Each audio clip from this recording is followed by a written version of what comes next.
Mashaka yameongezeka kuhusu duru ya pili ya mazungumzo kati ya Marekani na Iran, huku kauli kali kutoka Tehran zikizidisha sintofahamu.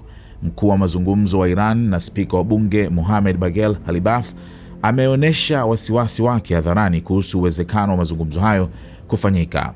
Kupitia ujumbe wake kwenye mtandao wa X, Ghalibaf aliishutumu Marekani kwa kutumia mazungumzo kama njia ya kuilazimisha Iran isalimu amri au kuhalalisha kurejea kwa vita. "Hatutokubali mazungumzo chini ya kivuli cha vitisho," aliandika, huku pia akionya kuwa Iran inajiandaa kufunua hadi kadi mpya katika uwanja wa mapambano, kauli inayotafsiriwa kama ishara ya uwezekano wa kuongeza hatua za kijeshi.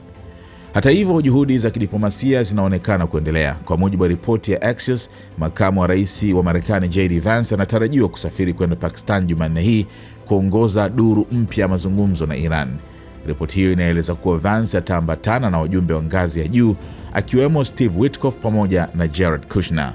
Vyanzo vilivyonukuliwa vinaeleza kuwa ikulu ya Marekani ilitumia muda mwingi wa Jumatatu kusubiri uthibitisho kutoka Tehran kuhusu iwapo ingetuma ujumbe wa mazungumzo. Hatimaye ishara chanya iliripotiwa kupatikana usiku, ikionyesha kuwa mazungumzo yanaweza kuendelea licha ya mvutano uliopo.